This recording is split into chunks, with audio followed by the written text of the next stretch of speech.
राम राम दोस्तों, जय महाकाल जय महाकाली। आप सभी का मेरे YouTube चैनल पे स्वागत है। दोस्तों, आज मैं आपको ऐसी चीज़ें बताने वाली हूँ जो दृश्य भी है, अदृश्य भी है, प्रत्यक्ष भी है, अप्रत्यक्ष भी है। लेकिन दोस्तों, इसका चयन कैसे करें? दोस्तों, प्राकृतिक में हर चीज़ विचरित होती रहती है और हर चीज़ को, कुछ चीज़ों को हम देख पाते हैं, लेकिन इसका मतलब ये नहीं कि वो सत्य है। जो चीज़ को नहीं देख पाते इसका मतलब ये नहीं कि वो असत्य है। तो दोस्तों, ये सत्य असत्य के बीच जो बात आती है वो है छलावा। अब दोस्तों, छलावा किसे कहते हैं? कभी कभार हम कुछ चीज़ें देख पाते हैं लेकिन हम उसका अनुभव नहीं कर पाते हैं कि वो सत्य है या असत्य। तो दोस्तों, हमारे मनीषियों ने कई प्रकार के ऐसे रोग और पीड़ाएं होती हैं जो कभी कभार डॉक्टर वैद्य को भी नहीं समझ में आती हैं।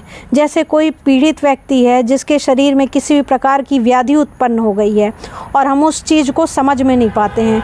डॉक्टर वैद्य के पास ले जा के परेशान रहते हैं लेकिन उसकी पीड़ा को दूर नहीं कर पाते हैं और वो भ्रमित सा रहता है, चिड़चिड़ापन रहता है, परेशान सा रहता है।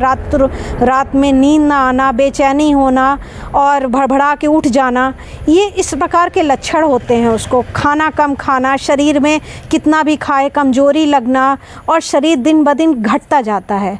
तो दोस्तों, ये सब लक्षण होते हैं, इसी को छलावा कहते हैं। दोस्तों, आज का समय आधुनिक युग, हर लोगों में चिड़चिड़ापन, जलन, ईर्ष्या की भावनाएं तो हो ही रही हैं। तो दोस्तों, हमारे आसपास परिजन, मित्रगण और पड़ोसी, ना मालूम किसके द्वारा कुछ भी किसी के ऊपर भी कराया जा सकता है। तो दोस्तों, इन सब का किया कराया हम जैसे कभी कभार नहीं समझ पाते हैं कि ये हो क्या रहा है और डॉक्टर वैद्य के पास जा के परेशान रहते हैं। तो दोस्तों, हमारे मनीषियों ने अपने प्राचीनतम समय में ये बताया है कि जब ऐसी क्रियाएं की जाती हैं तो इसे छलावा प्रयोग कहा जाता है। इस छलावे को, प्रयोग को निराकरण के लिए, और ये बहुत छोटा सा प्रयोग, लेकिन समझ में नहीं आता। और जब समझ में आता है, जब तक बहुत देरी हो जाती है। जो भी पीड़ित व्यक्ति है उसकी शरीर की स्थिति बिल्कुल उसके शरीर को अंदर ही अंदर ख़त्म कर देता है और मरणासन पे भी इंसान चला जाता अगर उसकी समय पे इलाज ना किया जाए। तो दोस्तों, आज मैं उसी छलावा प्रयोग के बारे में बता रही हूँ। ये छोटी सी क्रिया है, आप कोई करिए और अपना घर और परिजन या आसपास के लोगों को, अगर कोई भी ऐसा पीड़ित व्यक्ति मिलता है तो उसका उद्धार अवश्य ही करें। तो चलिए दोस्तों, अब मैं इस मंत्र को बता रही हूँ और इस विधान को बता रही हूँ, आप सब सुनिए। तो सर्वप्रथम दोस्तों, इस मंत्र का प्रयोग करिए। मंत्र इस प्रकार से है: ओम नमो हनुमंत वीर, तेरे तरकश में 100 तीर, खिन बाय खिन दाय, खिन खिन आगे होए, अचल गोसाई से विताम, काया भंग ना होए, इंद्रासन को बांध के करे घुए मशान, इस काया को छल छिद्र करे तो हनुमंत तेरी यान। शब्द का साचा, पिंड का चा, फुरे मंत्र ईश्वरी वाचा, सत्य नाम आदेश गुरु का। दोस्तों, इस मंत्र को करिए। वीर महावीर बजरंगबली का ये मंत्र है। इस मंत्र के द्वारा, वैसे भी हमारे बजरंगबली संकट मोचन है, आप इस मंत्र का प्रयोग करिए। और किसी भी पूर्णमासी से अगर आपको इस मंत्र की सिद्धि चाहिए तो मैं इसका विधान भी बता रही हूँ। दोस्तों, इस विधान को आप ध्यानपूर्वक सुने। किसी भी पूर्णमासी से आप, मंगलवार की अगर पूर्णमासी हो तो अति उत्तम है, आप मंगलवार को ये क्रिया प्रारंभ करिए। मंगलवार के दिन आप भगवा वस्त्र धारण कर लीजिए और महावीर बजरंगबली के मंदिर चले जाइए।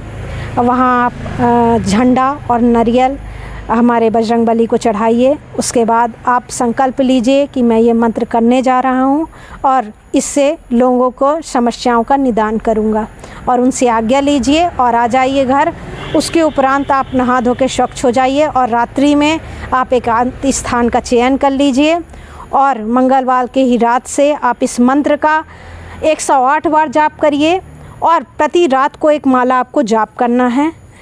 और उसके उपरांत 21वें दिन आप नारियल को फोड़ दीजिए और पुनः बजरंगबली के मंदिर जाके आप उनको प्रणाम करिए और आशीर्वाद लीजिए। उसके बाद आपको ये मंत्र की सिद्धि हो जाएगी। और जो भी पीड़ित व्यक्ति है जिसको इस प्रकार की पीड़ा है, उसे आप झाड़ा लगाइए। उसके शरीर के झाड़ा कैसे करना है ये सुन लीजिए। जो भी पीड़ित व्यक्ति है जिसके ऊपर ये छलावा प्रयोग किया गया है, उसके हाइट के बराबर, जितनी उसकी हाइट हो, लाल धागे का प्रयोग करिए।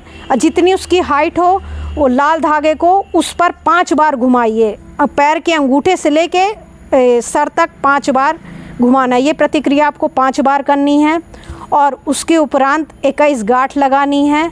उसके उपरांत उसको आप ये बांध देना है उसके शरीर में। और उस दिन से उस पर जो भी छलावा किया गया हो, कितना कठिन से कठिन, कितना भी पुराना छलावा होगा, बजरंगबली की कृपा से उसे झट से आराम मिलेगा। दूसरे ही दिन से, एक रात्रि गुजरने के बाद दूसरे ही दिन से उसका प्रभाव आपको दिखना अवश्य चालू हो जाएगा। जो भी पीड़ित व्यक्ति वो खाना, उसको भूख लगनी चालू हो जाएगी, और जो भी वो खाना खाएगा उसके शरीर में भी लगेगा, उसका डाइजेशन भी शांत होगा और उसकी मानसिक प्रतिक्रिया भी सुधरने लगेगी। ये लक्षण होंगे उसके पीड़ित व्यक्ति के ठीक होने के। तो दोस्तों, आप सभी ये प्रयोग करिए और इसका लाभ प्रदान करिए और प्राप्त भी करिए। राम राम दोस्तों, जय महाकाल, जय महाकाली।